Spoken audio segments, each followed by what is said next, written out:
A wall of bones rises from red sandstone, shimmering under the desert sun of northeastern Utah.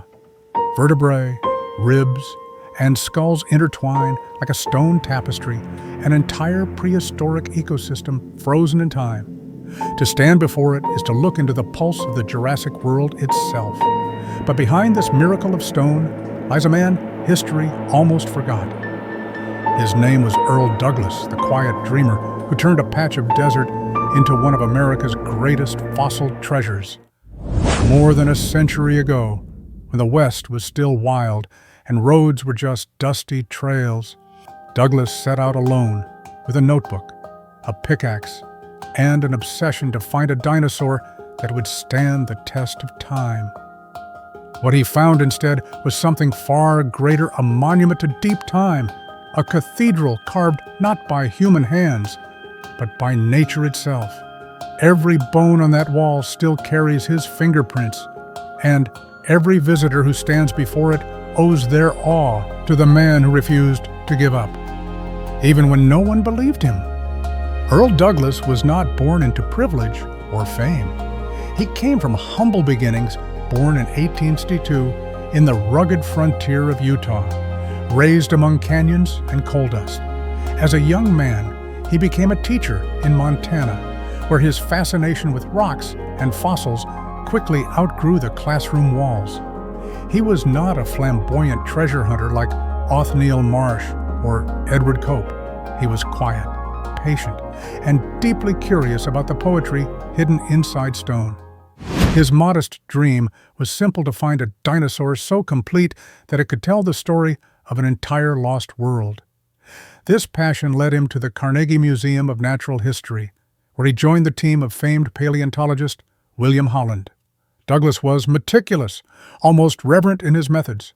He believed every bone was a clue, a word in nature's unfinished sentence. By the time he was in his 40s, Douglass had mapped dozens of fossil sites across the American West. Yet he still longed for that one great discovery, the one that would outlast his name. In the summer of 1909, the Carnegie Museum sent Douglass to the borderlands between Utah and Colorado, near a small town called Jensen. The terrain was harsh, arid hills of red and yellow sandstone cut by dry washes. It was the kind of place most men would pass without a second glance. But not Douglass. He wandered through the gullies with a small hammer and his notebook, scanning every cliff and ridge for a hint of fossil bone. One afternoon, as the sun dipped low, he noticed something glinting from a sandstone slope. A single vertebra, massive, round, and unmistakably ancient, jutted from the rock. He began to dig gently with his fingers, exposing more, another vertebra, then another. That night, he wrote in his field journal, "The bones are as thick as leaves in autumn." He had stumbled upon something extraordinary, a fossil bed unlike anything ever found in North America. Supply trains were unreliable, so Douglass kept a desert ledger, a tiny notebook listing flour, coffee, canvas, chisels, and the hours his crew could safely work before the heat turned tools into branding irons. He learned to read sandstone like pages in a book. Crossbeds meant shifting rivers. Mud cracks meant drought. Iron concretions meant ancient groundwater. Locals stopped by with their stories and canteens. One rancher pointed to a ridge and said, "Bones up there too, mister." Douglass hiked it at dawn and found fragments of a pelvis bleaching in the sun. He wrapped every piece in newspaper, tied them with twine, and penciled field number 27 on the bundle. Nothing was too small to matter. A shard could anchor a skull. A tooth could date a layer. Day by day, the map in his head grew into a cathedral plan. When Douglass returned the next morning, he began carefully removing the overlying rock. What emerged left him speechless. It wasn't a single skeleton, it was dozens. A tangled mass of dinosaurs entombed together, their bones fused by time into a natural mosaic. There were long-necked sauropods, Apatosaurus and Diplodocus, their vertebrae stacked like stone coins. There were Stegosaurus plates, Allosaurus teeth, and bones of creatures yet unnamed. It was as if an entire Jurassic riverbank had turned to stone. Douglass realized the enormity of what he had found. He wrote to the Carnegie Museum, "I have discovered a quarry of miracles." The site would soon be known as the Carnegie Quarry, and the heart of what would one day become Dinosaur National Monument. For the first time in history, paleontologists could see a dinosaur graveyard exactly as nature had left it, uncut, unarranged, and undisturbed for 150 million years. Douglass's discovery quickly drew attention. The Carnegie Museum funded a full excavation, shipping tools, supplies, and workers to the remote site. There were no paved roads, no electricity, just raw desert and determination. For 7 years, Douglass led a team of laborers, often working from sunrise to sunset under blistering heat. He was no ordinary fossil hunter. Where others saw relics, he saw a story. Every bone was photographed, drawn, and then cataloged before removal. He built wooden scaffolds along the cliff face, using ropes and pulleys to lift enormous blocks of stone. Some weighed over 3,000 pounds. The quarry soon became a classroom. Douglass taught his crew how to read fracture lines, how to brush with goat hair instead of horsehair so dust wouldn't scratch enamel, how to tap a chisel with rhythm, 3 light kisses, never a blow. When a limb bone appeared, he sketched it to scale, marked compass bearings, then mixed plaster in battered wash basins to make a protective jacket.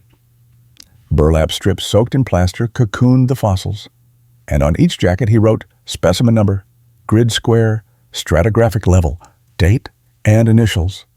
It was field science elevated to ritual. Once cured, the jackets were sledged down to wagons, hauled to the railhead at Dragon, and ticketed to Pittsburgh like fragile passengers. At night, the men slept under tarps while coyotes sang across the flats. Douglass lay awake, counting vertebrae against the stars, whispering measurements he'd memorized so the details wouldn't escape before morning light. Many of these bones were shipped to Pittsburgh, where they became the centerpiece of the Carnegie Museum's grand Dinosaur Hall. It was here that Diplodocus carnegiei, nicknamed Dippy, became one of the most famous dinosaur mounts in the world. But Douglass's vision was larger. He dreamed that part of the quarry itself, the wall of fossils still embedded in stone, should remain untouched, so future generations could see prehistory as he first saw it. Despite the importance of his discovery, Douglass's road was not easy. Some officials questioned his reports, accusing him of exaggeration. Rival collectors tried to claim the site for themselves. Funding from the Carnegie Museum was inconsistent, and Douglass often paid workers from his own pocket to keep the dig alive. His letters reveal a man torn between frustration and faith. "It is disheartening," he wrote, "to see such wonders and not have the means to protect them." In 915, after years of effort, Douglass's persistence finally paid off. President Woodrow Wilson signed a proclamation establishing Dinosaur National Monument, preserving the quarry for all time. For the first time, a U.S. national monument was created not for scenery, but for science. Though Douglass never sought fame, his name was etched into history. He had turned a lonely Utah hillside into the world's greatest fossil archive, away from the dig site. Earl Douglass lived a simple, almost monastic life. He kept journals filled with sketches, prayers, and reflections on the beauty of the desert. He saw himself not as a conqueror of nature, but as a student of its memory. He once wrote, "I see not bones, but the poetry of the earth." After his retirement, Douglass continued to write, lecturing about the importance of preserving natural history. Yet he never became wealthy. When he died in 1931, he left behind no fortune, only thousands of notes, photographs, and a quarry that would inspire generations. His wife, Pearl, described him best. He dug not for glory, but for understanding. Even now, his quiet humility stands in stark contrast to the ego-driven bone wars of his predecessors.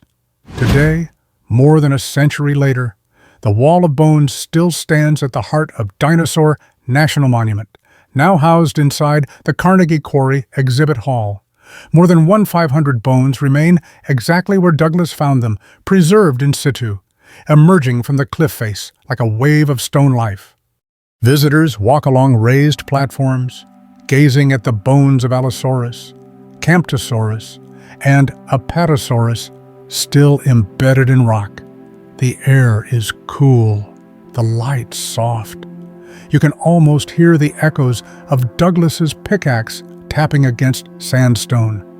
Rangers like to invite visitors to kneel at eye level with the wall and trace the curve of a sauropod neck with their gaze vertebra to vertebra until it disappears into stone. In winter, hoarfrost rims the exhibit hall windows. In summer, thunderheads roll over the Uinta Mountains and the bones glow honey gold. School groups press their hands to the glass railing and gasp when a guide points out an Allosaurus tooth still embedded in a rib. The best moment comes when the lights dim for a minute and a soft projection outlines skeletons exactly where they lie, revealing the riverbank that once flowed here. The wall doesn't reenact prehistory. It is prehistory, lit carefully enough that time feels present tense. Earl Douglass's influence on American paleontology cannot be overstated. He bridged the era between reckless fossil hunting and the modern disciplined science we know today. Unlike Marsh and Cope, who fought over bones like trophies, Douglass sought only truth. His patient, careful documentation set a new standard for fieldwork that still guides paleontologists more than a century later. From Douglass's quarry came not just bones, but a philosophy context before spectacle. The Carnegie team shipped casts of Dippy to London, Berlin, Paris, and Buenos Aires, turning one discovery into a world ambassador for science. Yet, curators also adopted Douglass's habits, gridding sites, photographing in situ, keeping chain of custody logs. His notebooks, once humble field diaries, are now cited like blueprints for ethical collecting. When modern crews return to the quarry, they sometimes find his penciled numbers on old burlap scraps, ghost data that still guide new research, and who lacked money left a richer currency methods anyone could learn, patience anyone could practice, and a quiet insistence that we are caretakers, not conquerors of deep time. The desert around Jensen still hums with silence. Wind sweeps across the sandstone cliffs, carrying the scent of sagebrush and dust. The bones on the wall glow amber under afternoon light, each one a fragment of a vanished world. When visitors stand before that fossil wall, they are not just looking at the remains of dinosaurs, they are looking at the devotion of a man who refused to stop digging. Every strike of Douglass's hammer, every note in his journal, every bone he uncovered was an act of faith in the continuity of life.